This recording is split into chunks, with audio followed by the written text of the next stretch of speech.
L'histoire de l'Afrique regorge de figures féminines extraordinaires qui ont défié leur époque, combattu des empires et façonné le destin de nations entières. Aujourd'hui, nous allons découvrir 5 reines africaines légendaires dont le courage et la détermination ont marqué l'histoire pour toujours. Des guerrières aux diplomates, ces femmes ont prouvé que le leadership n'a pas de genre. Notre première reine est Nzingambande, la légendaire guerrière qui a tenu tête aux colonisateurs portugais pendant plus de 40 ans. Née en 1583 dans le royaume de Ndongo, aujourd'hui l'Angola, Nzinga a grandi dans un contexte de guerre permanente contre l'expansion portugaise et la traite des esclaves. Dès sa jeunesse, elle a appris l'art de la guerre aux côtés de son père. En 1622, lors d'une célèbre négociation avec le gouverneur portugais, on refusa de lui donner une chaise pour l'humilier. Sans hésiter, Nzinga ordonna à l'une de ses servantes de se mettre à 4 pattes pour lui servir de siège. Ce geste symbolisait sa détermination à ne jamais s'abaisser devant quiconque. Devenue reine en 1624, Nzinga a mené une résistance acharnée. Elle a formé des alliances stratégiques, y compris avec les Néerlandais, ennemis des Portugais. Elle s'est déguisée en homme pour combattre, a dirigé ses troupes sur le champ de bataille et a développé des tactiques de guérilla révolutionnaire. Nzinga a régné jusqu'à 81 ans, maintenant l'indépendance de son peuple et devenant un symbole éternel de résistance à l'oppression coloniale. Direction le Nigeria avec la reine Amina de Zaria, surnommée la guerrière, qui a transformé un petit royaume en un empire commercial puissant. Née vers 1533, Amina était la fille aînée de la reine Bakwa Turanku. Contrairement aux traditions de l'époque, elle a choisi la voie militaire plutôt que le mariage. À 16 ans, elle était déjà commandante de la cavalerie de Zaria. Lorsqu'elle accède au trône en 1576, Amina lance immédiatement une série de campagnes militaires. En quelques années, elle conquiert de vastes territoires, étendant l'influence de Zaria jusqu'au fleuve Niger. Mais Amina n'était pas qu'une guerrière. Elle était une stratège brillante qui comprenait l'importance du commerce. Elle a établi des routes commerciales sécurisées à travers le Sahara et construit des fortifications monumentales autour de chaque ville conquise. Ces murailles, appelées murailles d'Amina, existent encore aujourd'hui dans certaines villes du nord du Nigeria. Une légende raconte qu'Amina prenait un amant dans chaque ville conquise, mais le faisait exécuter le lendemain pour qu'il ne révèle jamais les secrets de la reine guerrière. Vraie ou fausse, cette histoire illustre sa réputation de femme redoutable. Amina a régné pendant 34 ans, créant un empire qui a prospéré pendant plus d'un siècle après sa mort. Candace n'est pas seulement un nom, mais un titre royal porté par les reines-mères du royaume de Kouch, dans l'actuel Soudan. Parmi elles, une Candace a osé défier l'Empire romain lui-même.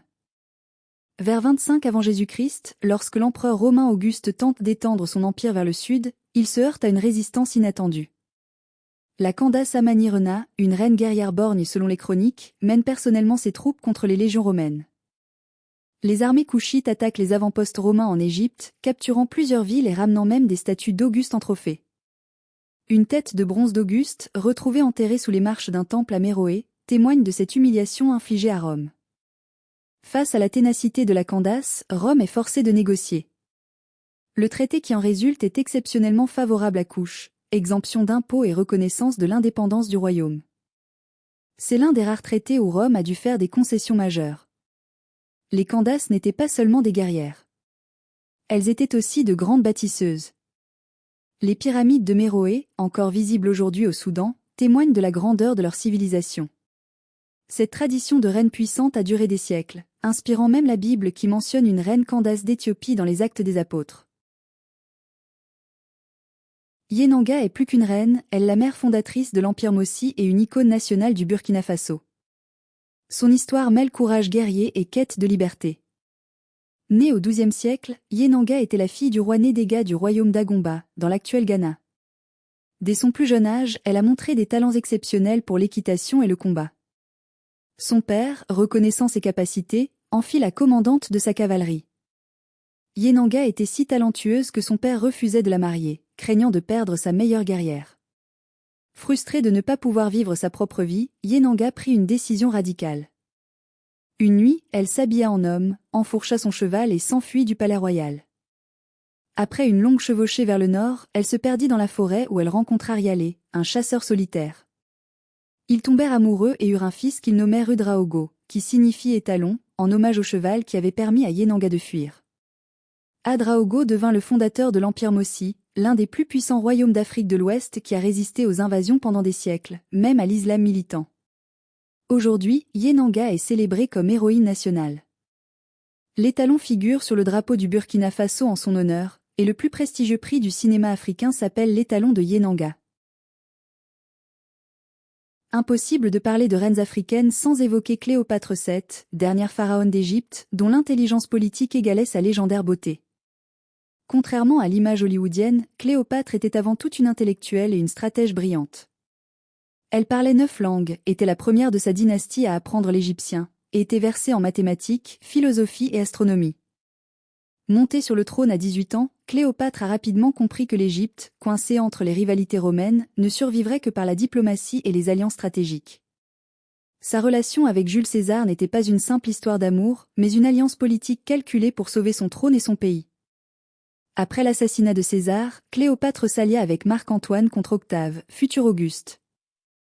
Elle finança des armées, dirigea des flottes et participa personnellement à la bataille d'Actium. Même dans la défaite, Cléopâtre refusa de se soumettre. Plutôt que d'être exhibée dans les rues de Rome comme trophée de guerre, elle choisit de mourir libre, probablement par le poison plutôt que par morsure de serpent comme le veut la légende. Avec Cléopâtre s'est éteinte la civilisation pharaonique vieille de 3000 ans.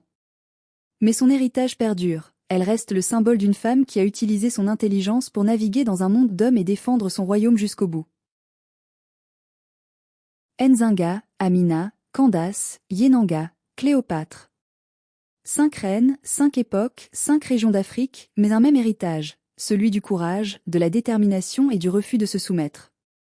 Ces femmes ont brisé les conventions de leur époque, commandé des armées, négocié avec des empires, et laissé leur marque indélébile dans l'histoire. Elles nous rappellent que le leadership féminin en Afrique n'est pas une nouveauté, mais une tradition millénaire. Leur histoire doit être racontée, enseignée et célébrée. Car comme le disait Nzinga elle-même, « Je ne suis pas venue pour être conquise, je suis venue pour conquérir ». Si cette vidéo vous a inspiré, partagez-la pour que ces reines légendaires continuent d'inspirer les générations futures. N'oubliez pas de vous abonner pour plus de contenu sur l'histoire africaine. À bientôt.